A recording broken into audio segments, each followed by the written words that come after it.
church must be Detroit Lions fans. And if you doubt me, it's because, this weekend we play the Vikings, and we get rid of the purple. And we wear rose, not pink, rose. But even more so, if you look at it even more closely, I think John the Baptist is a Lions fan.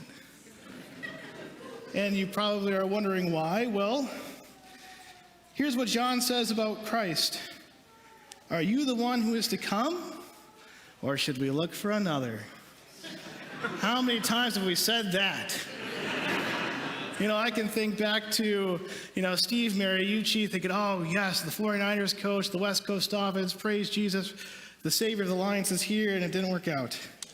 And then I thought, all right, maybe it's Jim Schwartz, and then it wasn't him, and maybe Jim Caldwell, and it wasn't him, and, well, maybe Patricia with the Patriot Way, and it wasn't him, and now it's Dan Campbell. And if you'd have asked me 5 weeks ago, I would have said, well, I thought he was the one, but maybe we should look for another. They've turned it around. We'll see. But as Lions fans, we've really suffered. Past 50 years, no championships, and it's almost like we want to brag about our suffering. It's tough being a Lions fan. And so, there's not just this desire for someone to come save our team, but there is kind of like this fraternity and camaraderie of suffering that we endure. Now, all kidding aside, this really is a good example of what's going on in our gospel. Because it's not just that John's in prison. Yes, he's suffering and he's wondering why he has to be in prison and endure this, but it's everything that's come up to this moment that has led to John saying, Jesus, are you the one? I thought you were. You're my cousin. I've been telling people about you, but now I'm starting to wonder. And to really understand why there's so much brokenness and despair for John the Baptist, we have to go back to our first reading. And in our first reading, we hear about this prophecy from the prophet Isaiah about the Messiah who is to come. And the Messiah who is to come, he will make the blind see. He will heal the crippled so they can walk. He will open up the ears of the deaf ones. He will raise to life those who are dead. He will. And just like Lions fans, the Israelites are thinking, but when? Right, so it's all coming up to this moment for John the Baptist, and he thinks finally, after thousands of years of waiting for the Messiah, he's finally here. And so really, when we hear John say, are you the one? Or should we look for another? We should hear the just brokenheartedness and despair and dejectedness in that voice. He really is at a state of questioning, what's going on here, Lord? Well, as I told you a couple weeks ago, the first Sunday of Advent, that Advent is not so much a time about preparing for the Christmas event. It's about preparing for the second coming of Christ, the one who is to come. Right, for us, when we prepare for the second coming of Christ, it's literally something that's coming in the future. Jesus hasn't come again yet. So part of Advent is really to focus on the second coming. And now we arrive today to Gaudete Sunday, which literally means to rejoice. Today in Advent is kind of this transition period.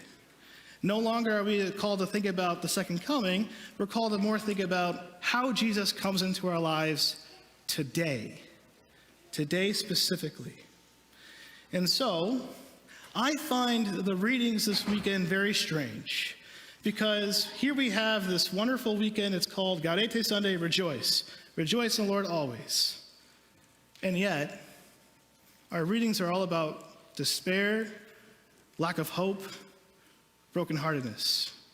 Now, I don't know about you, but that just seems a little awkward. That our church says rejoice, and our readings say things are not very good right now.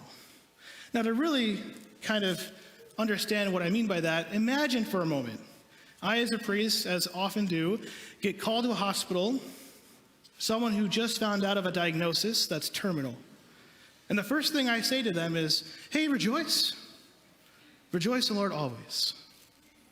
Or, this one actually is true right now for me. There's this guy that I played soccer with growing up. Haven't seen him since high school, but praise be to Jesus for Facebook. I know what's going on in his life. And his wife passed away this year. He's got a 5-year-old and a 3-year-old son. Now imagine, I go to him and I say, Kurt, I know your wife just died, but rejoice. You'd probably think, Father, read the room. He doesn't need that right now. It's kind of missing the mark about what that family needs. So it's a little awkward that we have these readings about despair, and yet our church is saying rejoice. So what's really going on here?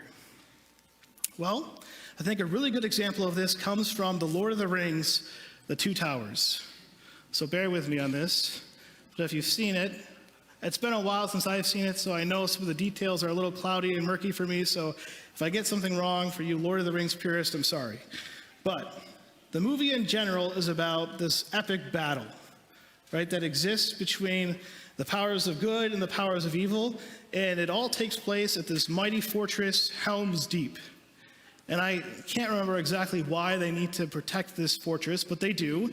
They need to. And so you've got all these elves and dwarves and good human beings and all these powers of good that are uniting to try to fight off all of these evil creatures, the evil orcs and everything else, that are outnumbering the good by thousands, right?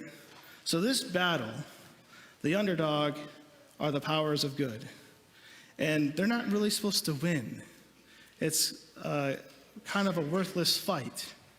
And so here you have this battle that's starting between, again, the powers of good versus the powers of evil.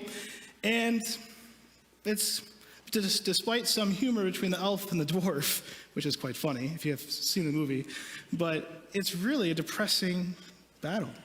There's a lot of death. Until something happens. Until Gandalf the White shows up. And when Gandalf the White shows up, there's this bright light that shines over the powers of good in the good army. And if you've seen the movie, you know it.